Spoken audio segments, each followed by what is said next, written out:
Salut les coachs, salut à tous, épisode 59, on est en fin d'année 2029 à la Nester, en National 3, ah oui quand même, si vous avez suivi les derniers épisodes, vous avez même pu constater que l'on surperforme, parce que premier à la descente comme on l'était, jusqu'ici pas du tout, on tient bien notre place, on est dans le haut de notre groupe de National 3, nos capacités, compétences et réputation sont bien trop faibles par rapport au reste du championnat pour que cela puisse durer encore très longtemps.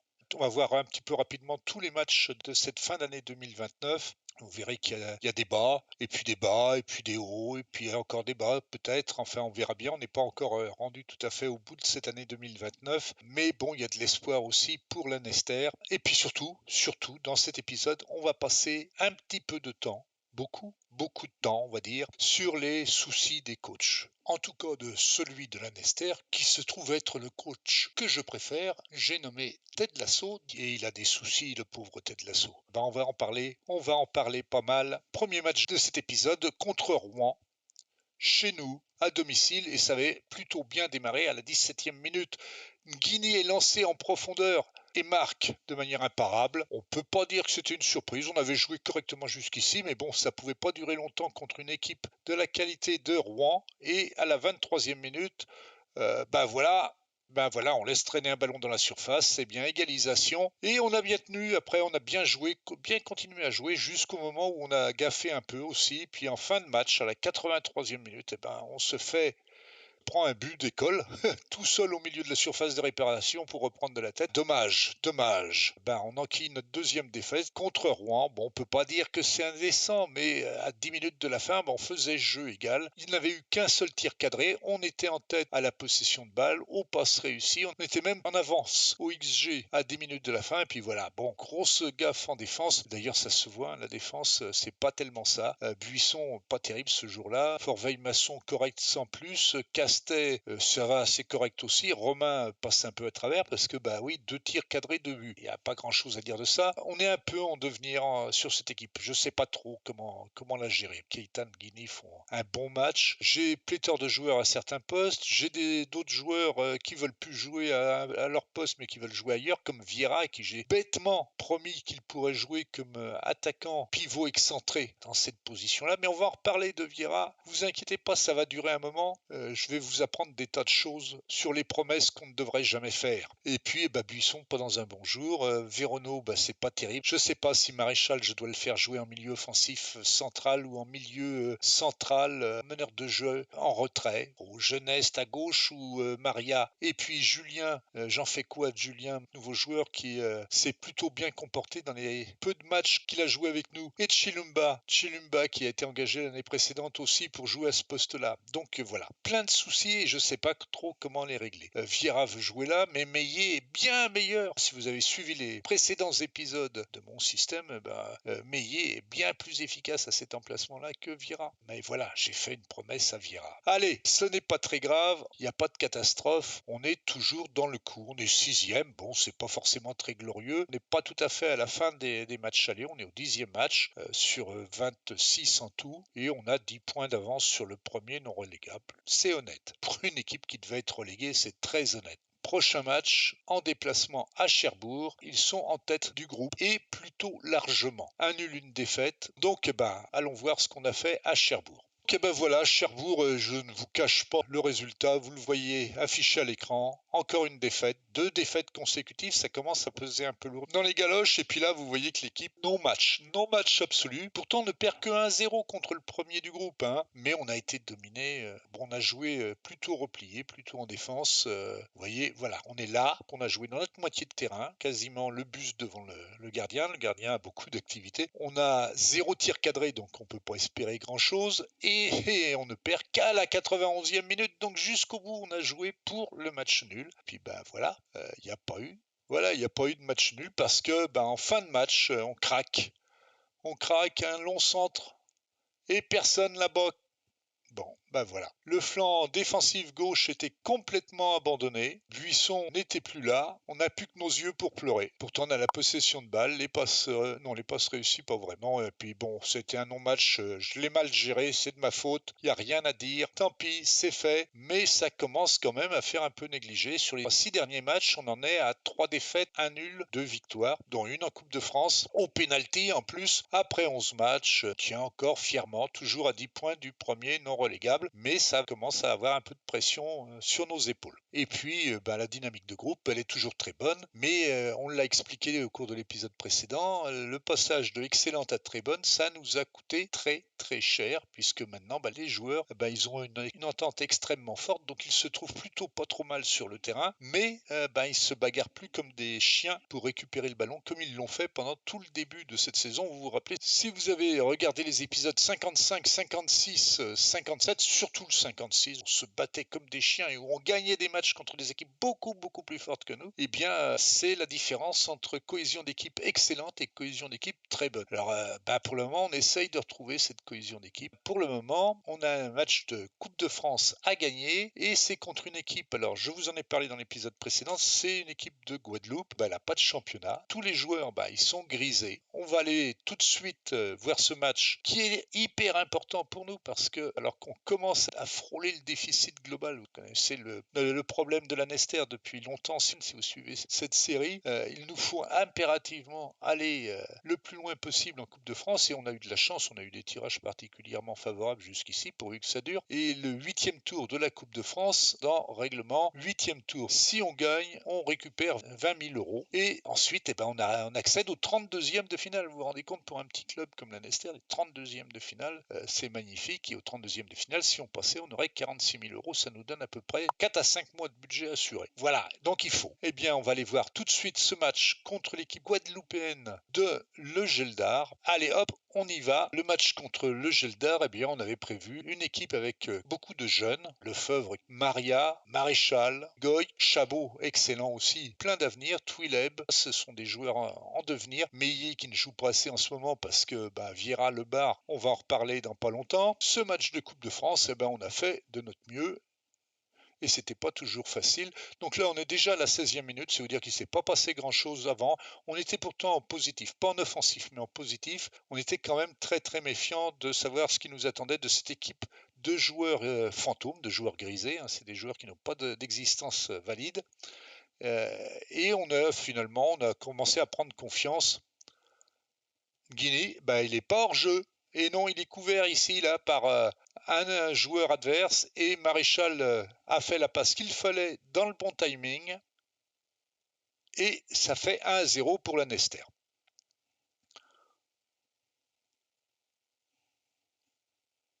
Alors attention quand même, bon, ça va, ça passe à travers, mais c'est un avertissement sans frais, il faut se méfier.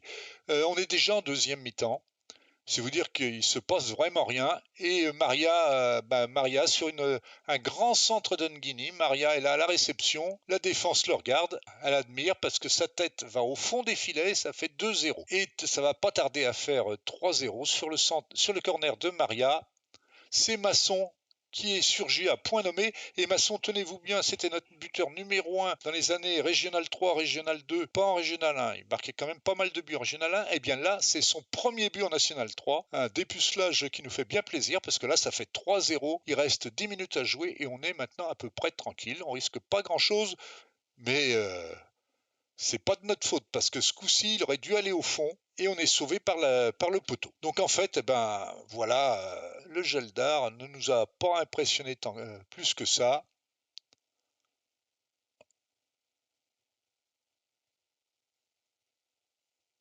Et nos petits jeunes de l'équipe U19 ou nos joueurs qui jouaient moins souvent ont été ravis de faire ce match. Et ça passe juste au-dessus. Chabot qui est rentré également pour la fin de match. Grosse note pour à peu près tout le monde. C'est-à-dire qu'on a bien, bien dominé l'équipe de Le Geldar et que Le Geldar, 6-5, 6-3, ça dépasse pas 6-8. Donc ils ont été copieusement dominés, comme vous pouvez le voir ici. On a 6 tirs cadrés avec 1,22 de XG. Donc 2 tirs cadrés, mais 1,16 quand même de XG. Romain a fait encore une bonne prestation. Au niveau analytique, eh bien, ça se vaut, on va dire. Ça a été une grande bataille de milieu de terrain. Du coup, bonne opération comptable. On ramasse la billetterie. On n'a pas été monstrueusement suivi par notre public. C'était à domicile, 487 spectateurs. C'est pas terrible quand même hein, pour un match de 64e de finale de Coupe de France. Le prochain match qu'on jouera contre Bergerac à domicile, donc encore chez nous, ce sera le 32e de finale. Et Bergerac, c'est une équipe de National 2, pas de National 2. Donc, eh bien, vous savez quoi? Suite à ce match, on a retrouvé une cohésion d'équipe excellente. Et c'est vrai que pendant le match, déjà, on a vu que les joueurs commençaient à se battre les uns pour les autres. Donc, tout est bien qui finit bien. On a retrouvé une cohésion d'équipe? Oui, non.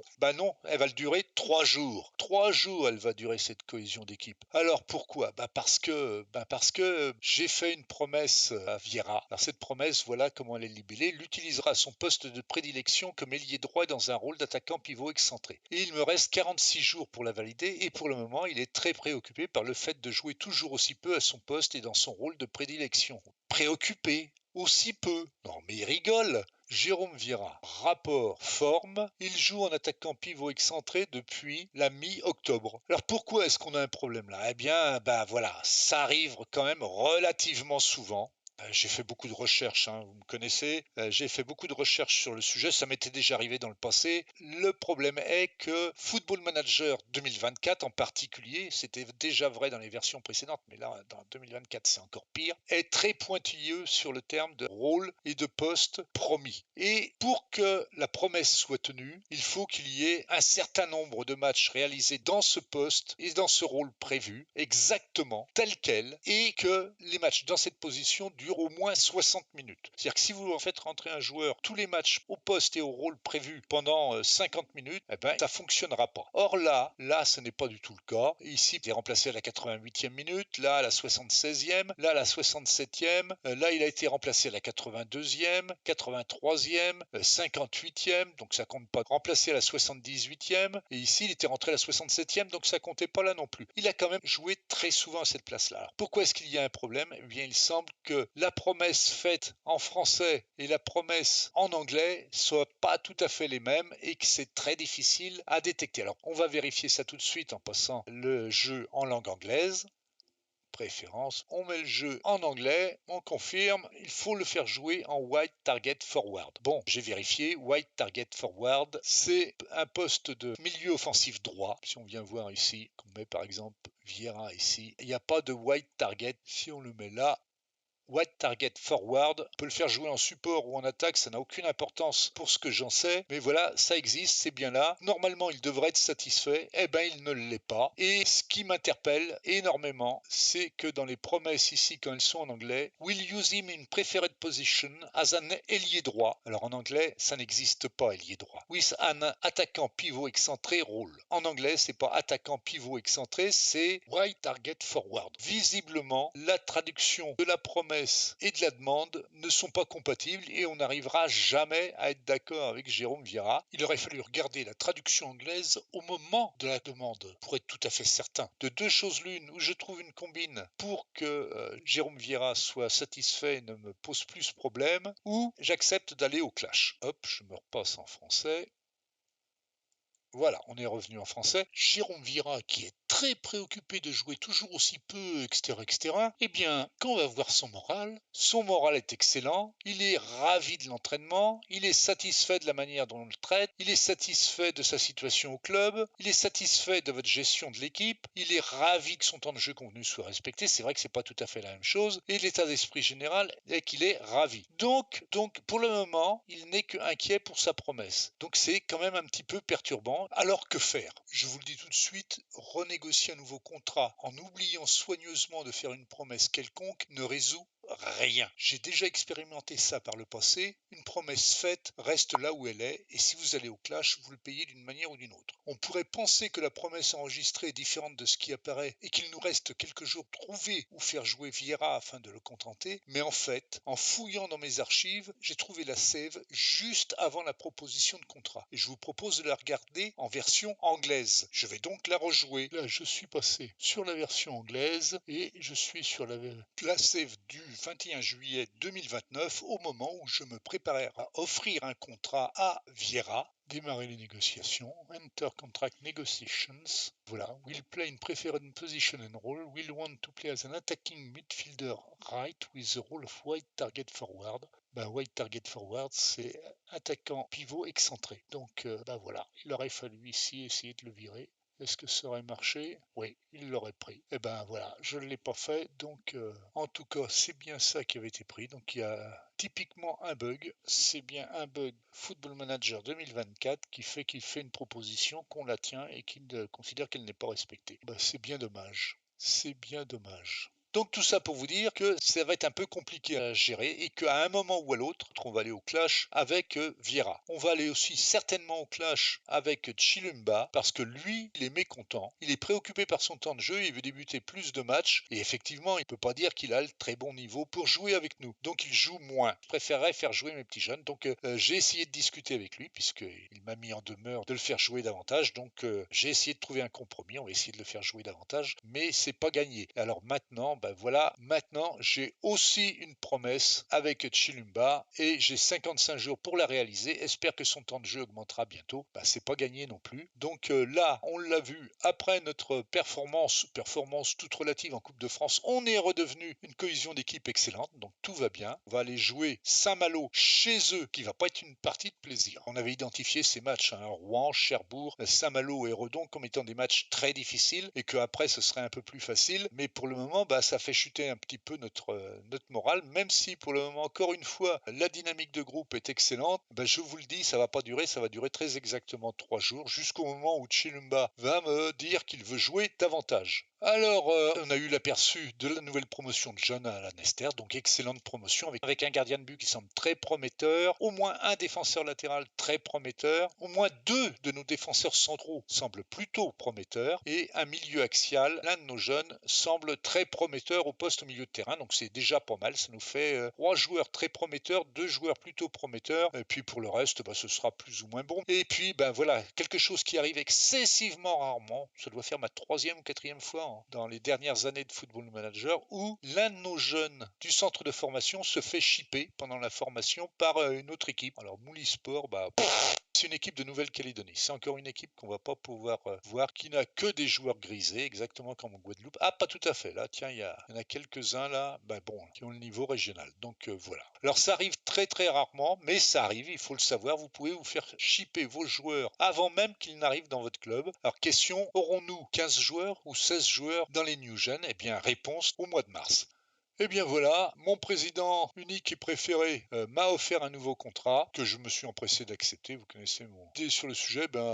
En fait, il m'a prolongé de 2 ans, mais toujours pour 0 €. Mais bon, on fait pas ça pour l'argent, on fait ça pour la gloire. Vous le savez, vous comme moi. Donc, on l'avait vu, ça a duré 3 jours, on est redescendu à Trébonne, maintenant on est à Bonn ici et on a 2 joueurs mécontents parce que Calvin Chilumba, il veut débuter plus de matchs. En attendant, on avait un match à jouer contre Saint-Malo, allons voir tout de suite ce qui s'est passé. Alors, fallait pas traîner parce que là aussi, surprise, Guinée qui est entré, qui transmet à Vieira, Vieira centre pour le Busulier, mais il est tout seul au deuxième poteau qui marque. Alors, je mets en pause et il faut que je m'explique. C'est une erreur. Meillet n'aurait jamais dû marquer ce but. Quand j'ai composé mon équipe, j'ai merdé grave. Je voulais mettre Maria au poste de milieu offensif gauche. J'ai mis Meillet. Ceci dit, Meillet est très bon comme milieu offensif gauche ou comme milieu offensif droit. J'ai eu juste le temps de m'en apercevoir. Le match commençait. Je l'ai mis attaquant intérieur en soutien. Résultat des courses au bout de 2 minutes 11. Alors qu'on est censé être complètement battu et dominé, archi-dominé par Saint-Malo, et qu'on va l'être,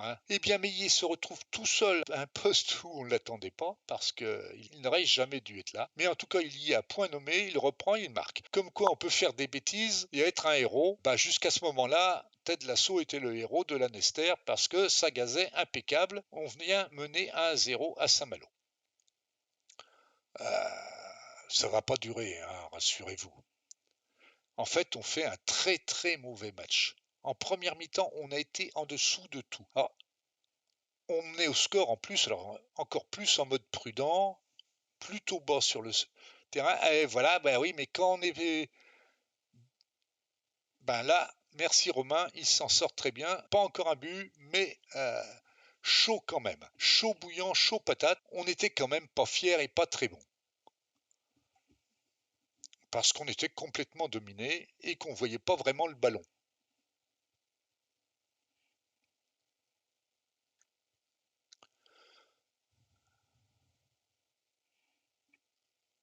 Et Saint-Malo qui essaye de nous aspirer. Encore une balle en profondeur. Mauvais dégagement de Buisson. C'est scandaleux de faire une passe comme ça. Et ben voilà. Un petit dribble. On élimine le seul défenseur qui doit être Masson là en l'occurrence. Et ça va au fond des filets. Un partout. Tout est à refaire. On engage. Donc Guigny pour Castet, pour Masson. Ah oui, ben Vieira joue en poste de attaquant excentré. Attaquant pivot excentré. Donc casse-tête à droite, Guigny pour Geneste but. 30 secondes après le but, on reprend l'avantage de 1. C'est toujours scandaleux parce qu'on ne domine absolument pas dans le jeu. On est archi dominé. Mais on a des éclairs. On a des éclairs. Millet, Maréchal. Ah oui, mais non, mais il faut faire de bonnes passes. Et on se fait encore passer. Mais, coup de chance, il tire à côté. Fin de la première mi-temps. Il reste 3-4 minutes. On est toujours archi dominé. On est sorti 2 fois. On a passé 2 fois le milieu de terrain. On a marqué 2 buts. 2 tirs, 2 fois cadrés, 2 fois ficelle. C'est pas pour dire qu'on est malheureux. Là, on est très heureux sur ce genre de coup. Et en face, Saint-Malo ne cadre pas. Ils ratent à peu près tout ce qu'ils veulent. Deuxième mi-temps, on continue, on défend et on met le nez à la porte de temps en temps quand on voit un moment où un peu de lumière, on essaye d'aller voir. Bon là, ben oui. Alors Buisson ne marque pas son attaquant à l'aile et Masson n'est pas là où il faut, il est derrière son attaquant au lieu d'être devant. Donc 2 buts partout et on est à nouveau assis entre deux chaises. Est-ce qu'on se contente de se défendre pour tirer le match nul ou est-ce qu'on essaye de faire un peu mieux? Pas facile. Bon, dans la pratique, on défend parce qu'on est très, très, très fortement dominé. On ne voit pas le ballon. Ça n'a pas l'air comme ça, mais sur ce résumé, mais on ne voit pas la balle. Mais il cadre toujours aussi mal. Et heureusement. Chabot qui est rentré à la place de Masson, qui était un peu fatigué quand même. Guinée, on repasse par derrière, mais bon, c'est pas brillant là. Chabot, il est quand même pas très mauvais. Hein. Je pense qu'il va venir de plus en plus souvent dans l'équipe première. Parce qu'il le mérite. Le Busulier, bon aussi. Il ne joue pas assez souvent, mais j'ai beaucoup de joueurs en devenir et c'est difficile de les faire jouer tout le temps parce qu'ils ne sont pas encore. Et hop, voilà, 2-2. Qu'est-ce qu'il foutait là tout seul, Liemba? Il n'y a pas un défenseur pour aller le marquer. Il reste quelques minutes à jouer. Pas beaucoup, hein. On est à la 86e minute. Forveille, Buisson toujours, qui tergiverse. Forveille qui ne sait pas quoi faire du ballon. Buisson, Le Busulier, Masson, ouverture pour Meillet qui est rentré en remplacement à la mi-temps à la place de Vieira.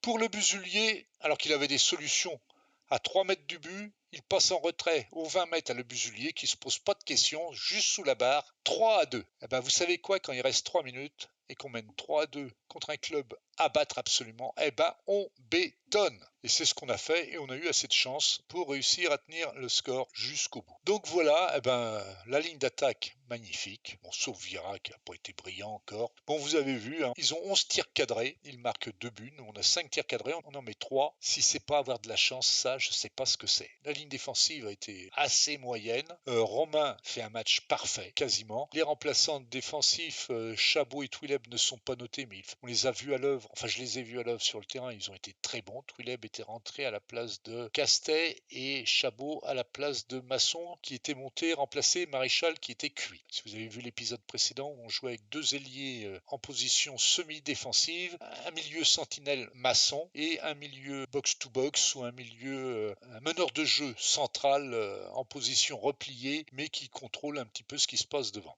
Chilumba est rentré un peu, mais pas assez, donc ça va pas le contenter. Maria est rentré en fin de match à la place de Meillet, qui était reparti à la place de Vira. Et bien avec tout ça, cette victoire inattendue, franchement, c'était un match qu'on était censé perdre, et bien nous revoilà remontés à la 5e place. Bien entendu, on continue à regarder vers le premier club non relégable à 10 points. On va jouer les prochains matchs contre Redon. Ils sont juste derrière nous avec un match de retard. Ça va pas être facile parce que nos antécédents par rapport à Redon, ben voilà, c'est ça. 6 matchs, 6 défaites. On a marqué 3 buts contre 12. On va aller voir ce que ça donne ce match contre Redon. Et puis après, ben, on s'arrêtera là pour l'épisode 59. Et ensuite, on se retrouvera en début d'année 2030 pour un match de Coupe de France à domicile contre une Nationale 2. Voilà.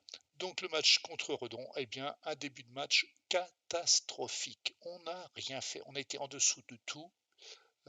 Voilà, 14e minute, il ne s'était rien passé vraiment auparavant. Personne ne saute sur le corner. L'attaquant est tout à fait tranquille pour mettre la balle là où il le souhaite. Et on est mené à 1-0 et rien ne va, vraiment rien. Sur le réengagement, voilà, vous voyez un petit peu comment on joue bien là. Magnifique, n'est-ce pas?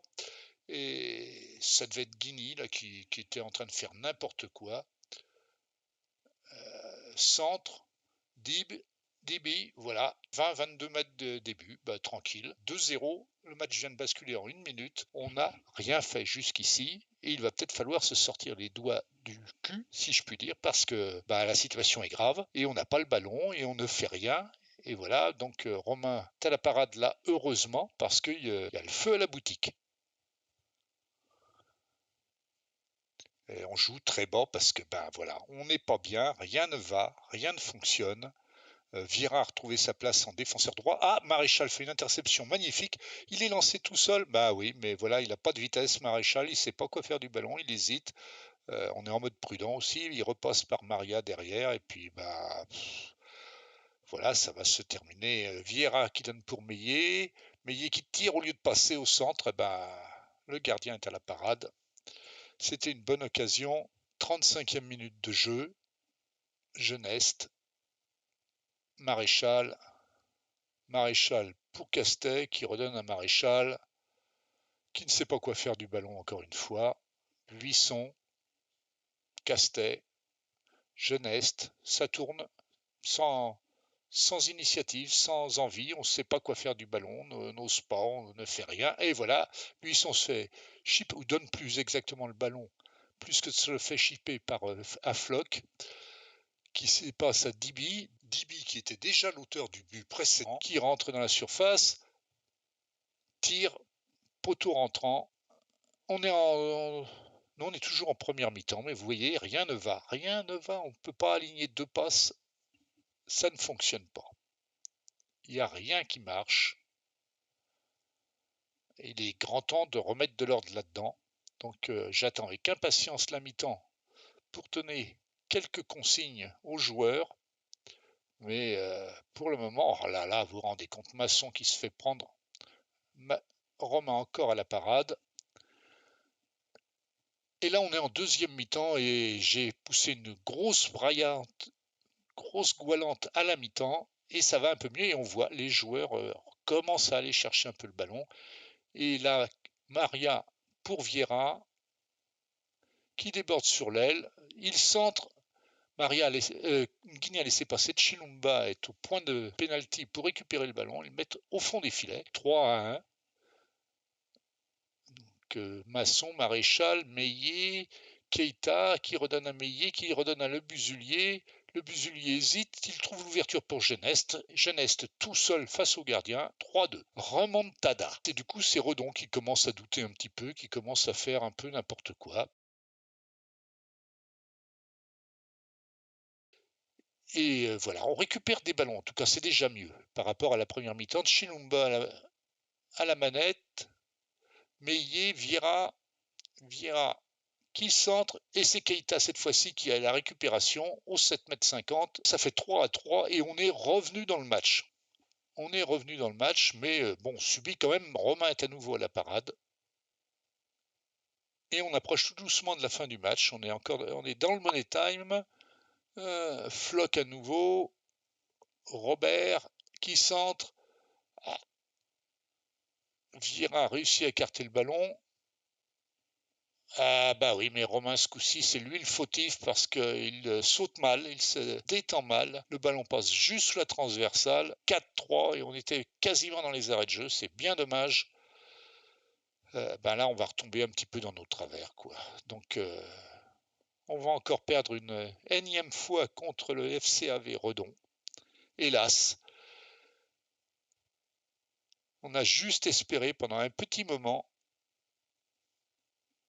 mais on ne fera pas mieux qu'une nouvelle défaite. Côté XG, ben, ils ont 11 tirs cadrés, nous on n'en a que 5. 5 tirs cadrés, 3 buts. Ça prouve quand même que l'attaque était bien performante. Vieira, ben, il a des bonnes notes quand il joue défenseur droit. Si on ne se fâche pas complètement à propos de la promesse non tenue, ben, il reviendra jouer à cette place-là, ça c'est certain. On est 6e après 13 matchs, c'était à la fin des matchs allés. C'est quand même assez confortable. Mais vous voyez que c'était un mauvais moment à passer quand même, parce que sur les 5 derniers matchs de National 3, 2 victoires, 3 défaites. Surtout que ces défaites-là, c'est pas qu'elles ne sont pas méritées, mais 2-1 contre Rouen, 84e minute, 1-0 contre Cherbourg, on prend le but à la 91e minute, 4-3 contre Redon. Le dernier but de l'Hôtelier n'est pas vraiment dans le money time, mais c'est quand même à la 73e minute. Les fins de match sont difficiles, surtout les 90 dernières minutes. On n'est quand même pas si mal que ça au classement. Ben sur ce, les coachs, vous savez quoi, on va s'en arrêter là. Bon début d'année à la Nester. On se retrouve très bientôt pour la suite des aventures de la Nester en National 3.